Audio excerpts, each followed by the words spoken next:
President Mbeki at the time deemed it fit to suspend Jacob Zuma as a president of the country and invariably as the president of the ANC. Something that I think it was an overreach. Became a member of the ANC. And the rest is history. J.S. Moroka became president. So similarly, with Polokwane, Mbeki was probably at his position of strength, actually holding at the president. So I usually say that the disrespect. Why is it difficult to name this youth leader? No, not difficult.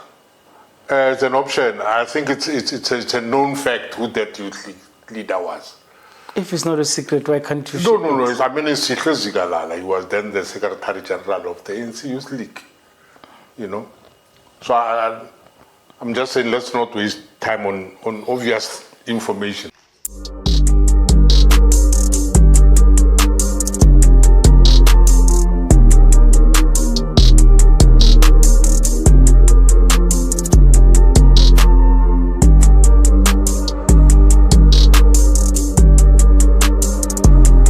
Mashiane, politically incorrect. We are back at the famous kitchen. You guys suggested that I get in the Motlanthe to explain the Polokwane conference. Maybe for the young ones, we'll start with what happened towards and during and maybe afterwards, the implications and. So I think on my part, let me start by saying what is of key to me, Tate Motlanthe, is Jacob Zuma is removed. He will explain. And then when he wins, Jacob Zuma says there's not going to be paging in his speech, in his welcoming speech. There's not going to be any paging. And he will abide by, he doesn't take for granted the mandate he's given by the conference. And if the ANC wants him out of the temporary position that he gave him, he will gladly do so. Mashiane, politically incorrect. Let's see the Motlanthe or Moshad. No, Tore. Ashi. Yeah. I think the best treatment of this topic would be to first map out the events before the conference itself. Okay. If you want, we would start 2 years before the conference. In the trial of Shabir Sheikh, the judge remarked that there was evidence that there was a corrupt relationship between Jacob Zuma and Shabir Sheikh, which immediately placed Jacob Zuma at the center of the arms deal scandal. A day or days thereafter, President Mbeki at the time deemed it fit to suspend Jacob Zuma as a president of the country and invariably as the president of the ANC. Something that I think it was an overreach, you know. As a president of the country, I understand, but as a president of the ANC, was a bit of an overreach. And this move acted a number of people within the Congress movement, the Alliance and so forth and so on, the Communist Party, COSATU, the Youth League, the Women's League. Now, the chain of events led to the National General Council, which was held in University of Pretoria, at which National General Council, the ANC Youth League, led a charge against Mbeki and actually insisted on the reinstatement of Jacob Zuma as the Deputy President of the ANC, because even the ANC could not force the reinstatement of Jacob Zuma as the Deputy President of the country. Now this is 2005. So going forward then, therefore, there was preparation for the 52nd conference of the ANC in Polokwane. It became clear at this stage that there was a strong move to replace Mbeki as president of the ANC and probably later as a president of the country. Now this event, I think people must juxtapose it to what happened after President Zuma rejected the program of action of the ANC Youth League. Because there are similarities.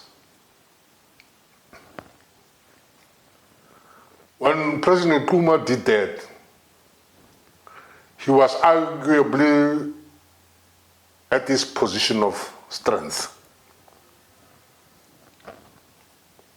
And the Youth League there, Yabo Mandela, had to get someone to contest him.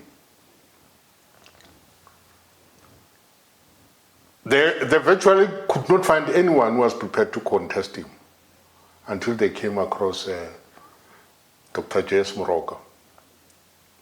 J.S. Moroka contested him even before he became a member of the ANC. And the rest is history. J.S. Moroka became president. So similarly, with Polokwane, Mbeki was probably at his position of strength. So it needed someone very brave and bold to contest him. And I think in Zuma, those who wanted Mbeki contested found someone who had nothing to lose, but all to gain. Okay. Now, here's the thing, which people always do not seem to realize. The constitution of the ANC is very silent on how many terms a person can serve as a president. It's not like the constitution of the country that says 2 terms. So Mbeki was within his right to go for a 3rd term, or even a 4th, a 5th, a 6th, if possible, because there's no limit on how many terms one can serve as a president of the ANC. But that was used as something like he wanted to rule beyond his grave. Okay. Now, then there was a movement around in branches and so forth and so on that Mbeki be ousted, and he had his own group. And I think he missed one particular point, that amongst the people that he had leading his campaign, he didn't have people who understood the ground, working with the masses. And on the other side, the Zuma side, there was a serious groundswell of people who supported Zuma. But even with that, if you look at the results of Polokwane, you will realize that the split was 40-60. Meaning Mbeki still had a formidable size of people who supported him within the ANC. The conference came, and there was a lot of policy shifts, resolutions taken by that conference. Around economic transformation, must remember this is during the period that year, which was flatly rejected by the union, COSATU and SACP. There was a drastic shift on the HIV and AIDS policy.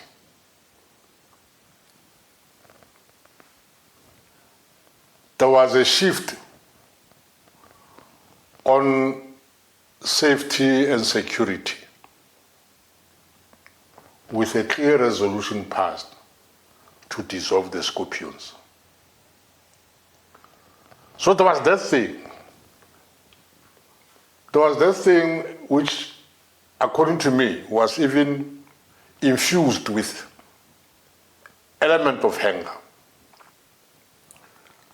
Element of anger because among the delegates were people who felt they were victims of a systematic onslaught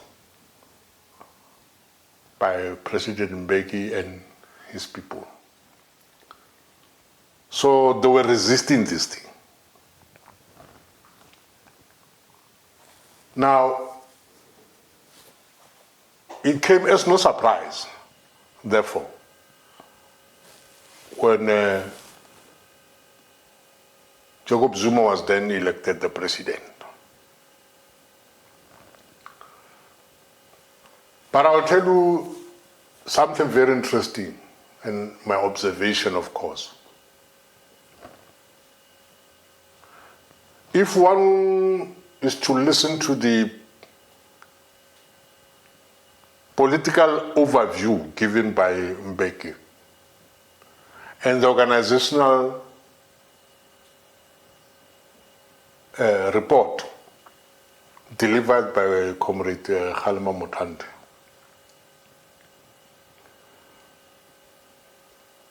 the two did not contradict each other.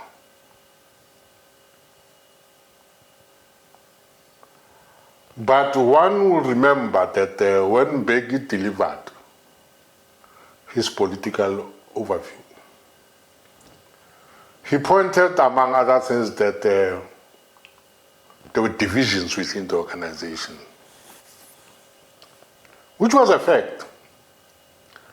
But he asked the question, who is dividing us? And I remember a youth league leader who, for very obvious reasons, I won't name him, saying, standing up there in an almost ill-disciplined fashion, saying, you are dividing us. Actually howling at the president.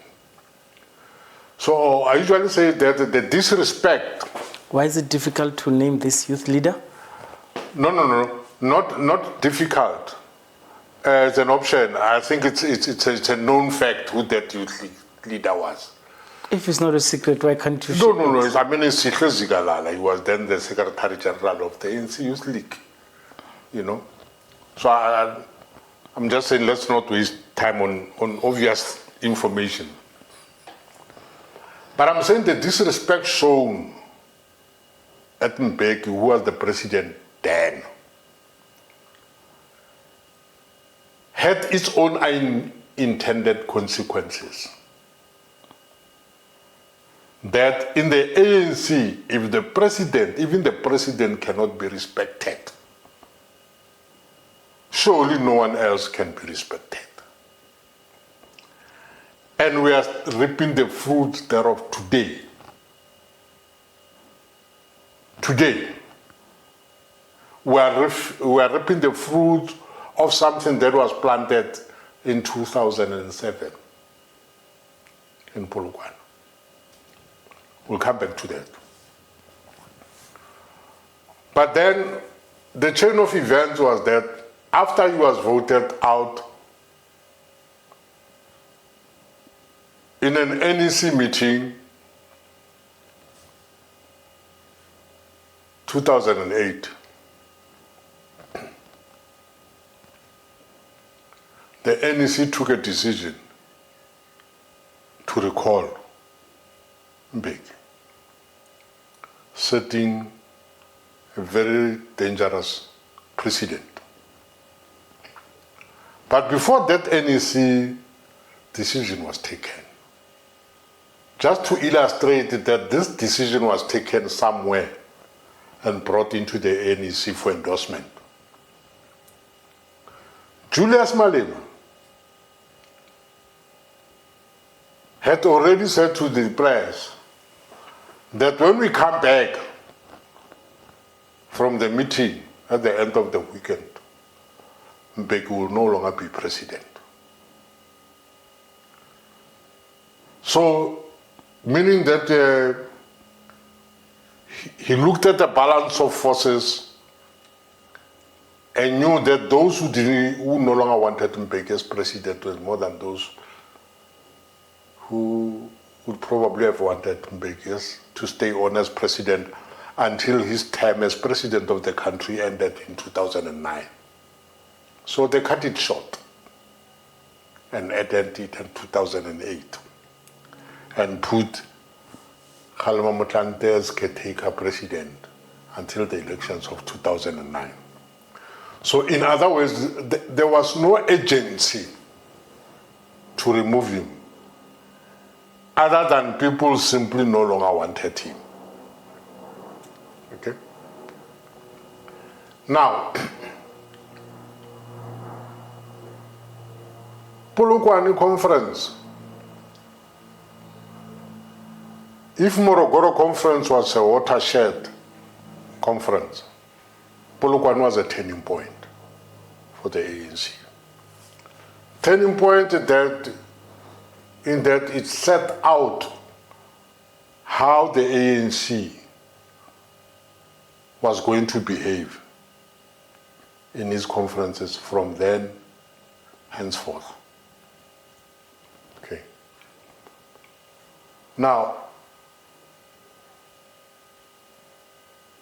once you get engaged in situations where the scheming, you must know that there's going to be a backlash. Because the role players in the scheming process, after the scheme succeeds, would want to be rewarded. And if you remember well,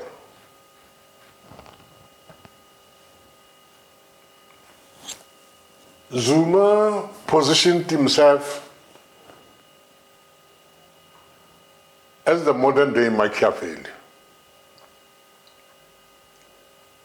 using the army that he defeated with his people to become his new army. And actually getting rid of some of those people who are known to have been his supporters. And actually embracing those who are known to be supporters of Mbeki. So in the Machiavellian situation, you set your new army with the remnants of those that you defeated. Right? Then you know that on the other side, you no longer have too many people opposing you. We saw him retaining ministers who were from the period, Mbeki. And it's a pity that a very good example of survival by any means possible can be said by Comrade Pravin, who unfortunately we are told is now in hospital, gravely ill. Because Comrade Pravin was able to succeed all the onslaughts up to the presidency of Comrade Cyril Ramaphosa. No? But then, something very interesting happened. The public protector, as it were then, Professor Thulima Donzela, tabled her report. And in her report, she recommended that a commission be set. And I want to explain something here, which always seem to escape many people. You see, what Professor Donzela spoke about was not state capture, okay? And I know this is not very easy. It was the state of the capture. What is the difference? Difference is when we investigate the state of the capture, you investigate to what extent the state has been captured. But when you investigate the state capture, you investigate whether the state has been captured. And that's where all hell broke loose. And of course, there was a need then, therefore, for this as a remedial action to be implemented. And the person to implement that was none other than a president. And who was the president at that time? Jacob Zuma. It was Jacob Zuma who appointed Chief Justice Raymond Zondo to be the chairperson of the commission. Chief Raymond Zondo was not appointed by any other person, but was appointed by Jacob Zuma. Right? So I think that is important. The importance of this is when you realize that even after 2007, the warring factions did not stop the fight. Now, when the dice is then loaded on the side of the faction that is seen as Mbeki's faction, the state capture comes into play and is then assumed that this faction is then using the state capture to deal with the faction Yes. No? But the question is now, if you look at the design of the commission, the chief architect of that design is Jacob Zuma. Not whoever you can say followed, not whoever you can say came before. It can't be Mbeki, it can't be Ramaphosa.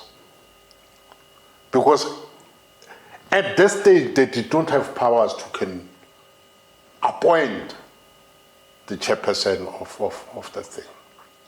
So what am I saying? I'm saying what Polokwane conference defended, we only realized today that it was indefensible. That's why I call it a turning point. It's a turning point because it derailed us from our journey at the National Democratic Revolution.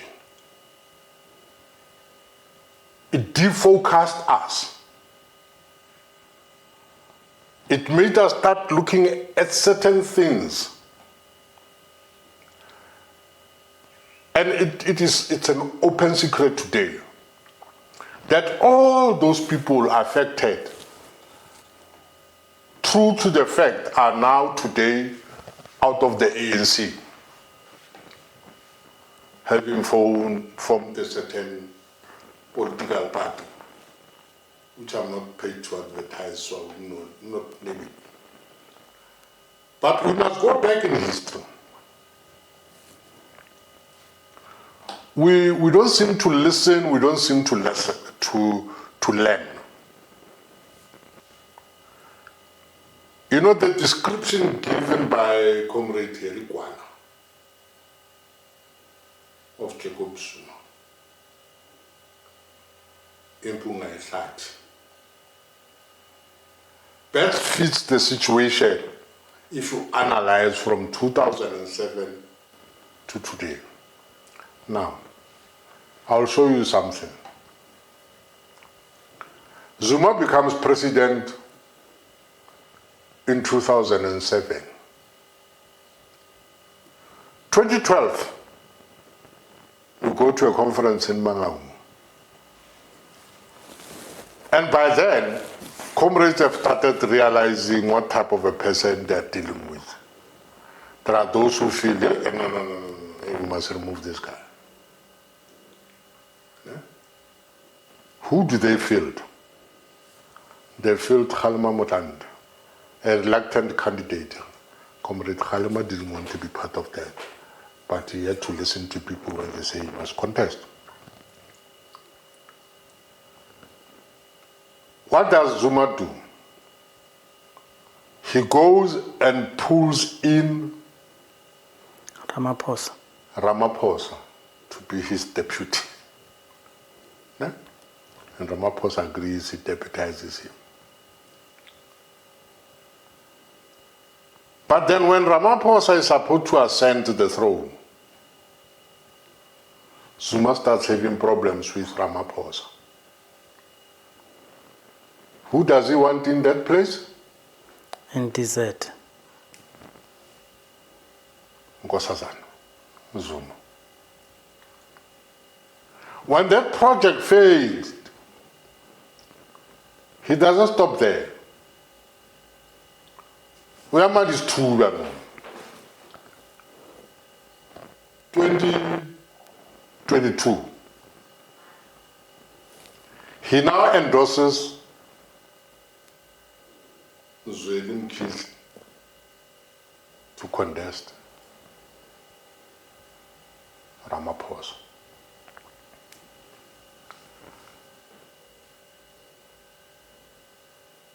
And I must be careful with what I'm going to say so that it comes out the way I want it to come. I studied at the University of Zuma. Now, I know how politics in that area can be clouded by narrow Zulu nationalism. If you want, if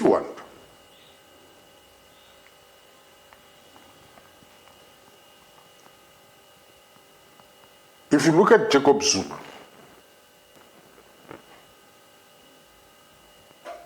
you look at his parentage, his mother, his mom Kize. So don't miss that one. And this is, that's why even now, if you look, for instance, at yesterday's by-elections, you should see the results of Nkandla. You must go and check the results of Nkandla. What happened? We saw no flames, but not by the MK party. IFP? Yes. Why? Because in his very own backyard, no one takes him serious. We have been losing that word ever since. Nkandla. Okay? So, Gaspedi, re chipa etaga mohlabeng wa gabo yona. But ye mohlabeng wa gabo yona ya tagana. He's not a formidable force in his own yard. Now, we are reaping the fruits planted in Polokwane. Because now, since Polokwane, the positions in the ANC National Conference are fiercely contested. And I can tell you, no one would win any position in the NEC of the ANC today if he doesn't have money. You should be at the conference at ANC, you'll see. You'll even sometimes get surprised and think you are at the market. I remember in the last conference there was a stall, you know, people come there and sell their things, ANC t-shirts and so forth. There was a stall that ran out of the merchandise it was selling. Why? Because one contestant decided that he was going to buy all those who favored him something from that stall. So you'd imagine, even if I hear that, hey man, Kamola you'll get a t-shirt as long as you support so and so. I'll go even when I don't support that person. And he just comes and pays. Now, that element has filtered down, unfortunately, even to branches. At branch level. And compounded by those on top, those who belong to upper structures, control what happens from the branch all the way through. Who becomes the secretary of the branch would be someone endorsed, at least by someone at the regional level, and regional, provincial, national. So there's a clear line. That's why, you know, I tell people that I was at a conference here, Gauteng, the provincial conference, the last provincial conference in Gauteng. And there were these bumper jackets. They were called mtengisi. umthengisi. They come in different colors and shapes. But it was known that if you are wearing this umthengisi, then you support this person. Because that umthengisi would have been bought by that person. If you support the other person, you will be wearing a different umthengisi. So they could actually distinguish who is on which side based on that umthengisi. Huh? Now, you'll find there'll be people in a queue, women getting blankets, men getting umthengisi or whatever. And that's the nature of the type of culture that we inherited. Because in 2007 in Polokwane, those who slept at the ranch, the hotel there, will tell you, when you got into your room, on the table there was a bottle of the most expensive whiskey and a note that you will still get this, but what needs to happen is you need to vote for certain soon. It's no exaggeration that some people were bought cars. A cell phone is nothing. And this is 2007. If you remember, there was a comrade who had a campaign before the conference, who himself wanted to be a president of the ANC. So he had his own campaign, Comrade Tokyo. So on. But when the campaign did not fly, he had to go and bulk with his supporters behind the supporter at JZ. So that conference, to me, was the most unfortunate conference the ANC ever had. 2007 Polokwane conference. And the resolutions taken there, some of them even today are unimplementable. You know, sometimes we take resolutions meaning well, but we take very difficult resolutions to implement. Expropriation of land without compensation, noble. But there's an element that the resolution does not address, which is appropriation of that land.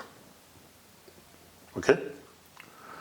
Once you have taken this land and this land is now in the hands of the state, what then becomes of the land?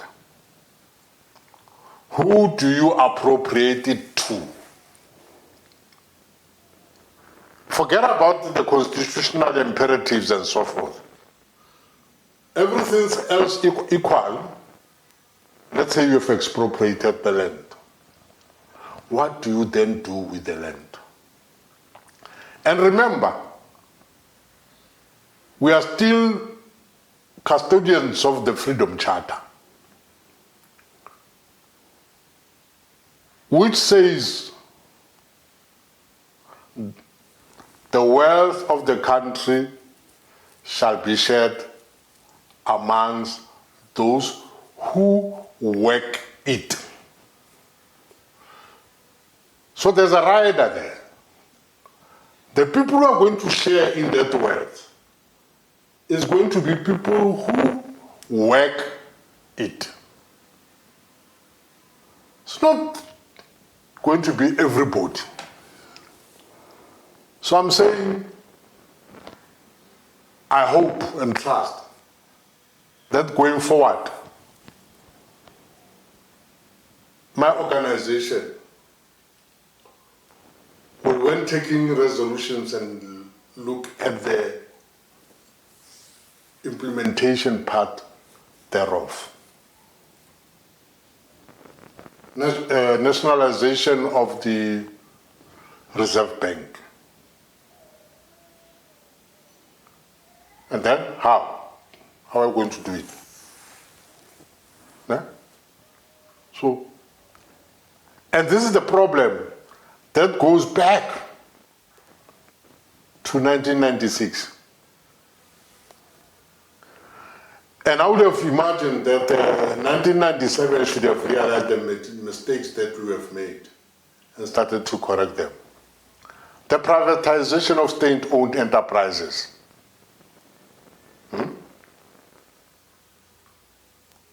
You privatize strategic state-owned enterprises, but you want to nationalize others. It's a contradiction in terms. Because if privatization is a way to go, there's no room for nationalization. So Ntate Mashiane, I'm saying, without any fear of any possible contradiction, that the ball was dropped. Polokwane. We left the organization in Polokwane. I wish you can go back on the N1 and head in the northerly direction and go and retrieve the organization. All the beautiful policies through the eye of the needle. What does through the eye of the needle become? It has become through the eye of a double garage door. We haven't lowered the bar. There's no bar. You know, but no, we have lowered. No, in this case, we haven't lowered the bar. There's no bar. Our structures are led by people who, according to me, do not even qualify to be members. We cannot afford to have lumpen proletariat limiting our organization. Our organization is led by, among other people, thugs, known thugs in the community. Because we allow the rot to set in Polokwane. If a person has done something wrong, it matters not who that person is. That person must be dealt with and be dealt with accordingly. Today we are told by people who have messed up this country how messed up we are as the ANC. They forget that we are messed up because they messed up when they were members of the ANC. Now they are outside the ANC, they say, ANC, corrupt. Ba utswa tswekere ba ema ka mola ba re bana ba ka mola ba rata ho utswa tswekere. When tswekere e feditse ke bona this side, we are in trouble. Thank you. So at the expense of taking us back, I always want to compromise, not interjecting anyone, because they are very rude. If they don't want me to interrupt. Okay. So you spoke about the corrupt relationship between Jacob Zuma and Sheikh. So I cannot confirm if a lawyer, a judge actually said that in his judgment. I cannot confirm. Judge Nicholson. Yeah, I cannot confirm if he had said that, but I know it was a prevailing media statement when we used it. I want you also to comment on the 2 centers of power, because that was the reason advanced for Jacob Zuma. People who were saying, we're going to have 2 centers of power, someone in government and refusing to be led by the NEC.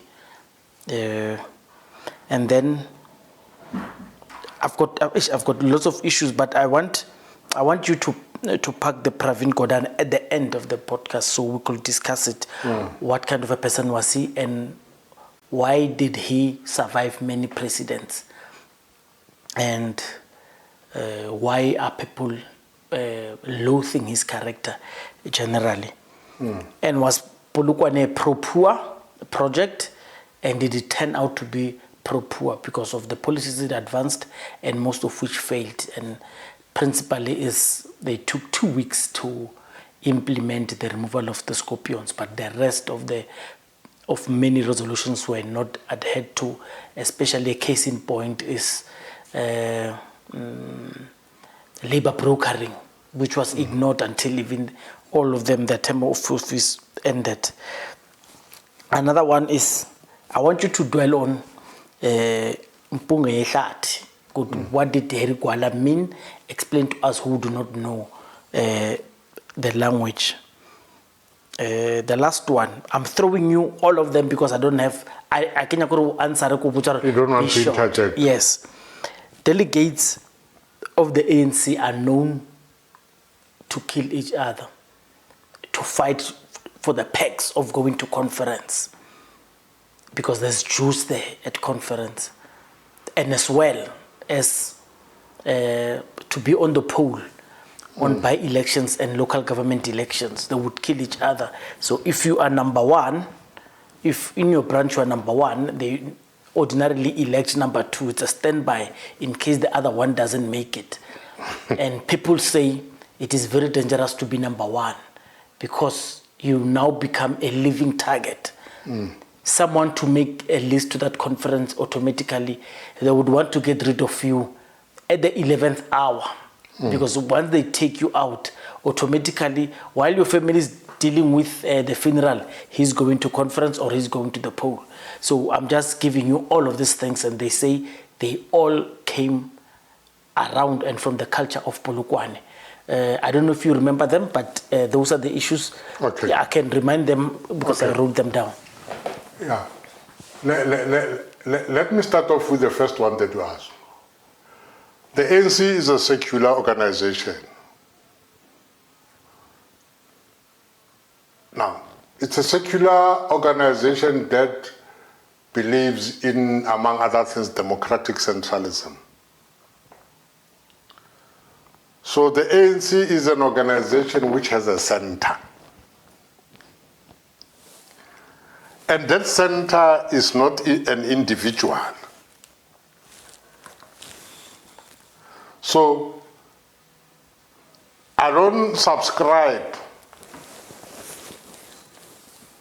to the issue. There are two centers of power, because one is heading the government and the other one is heading the organization. I don't subscribe to that. And I can give many examples. If the center holds, it does not matter who is sitting in what position. Just near here, the chairperson of the province of Northwest is not the premier of Northwest.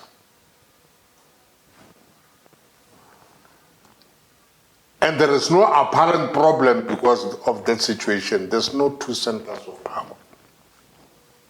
Okay? So that if Mbeki was the president of the country and Zuma Mbeki president of the ANC and somebody the president of the country, there would have been two centers of power. And I don't know who would not listen to who. Okay?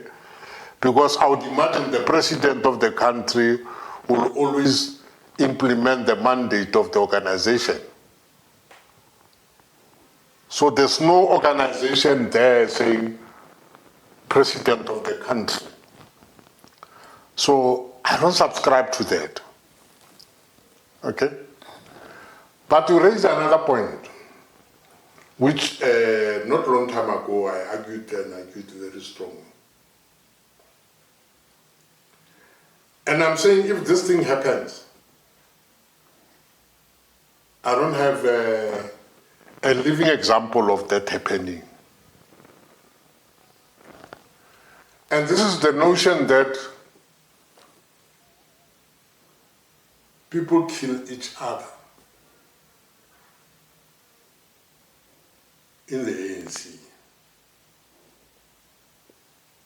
And I want to be heard and heard very correctly. I'm not saying members of the ANC do not kill each other. But I don't even have one single incident where, for instance, in a meeting of the ANC, someone killed another person.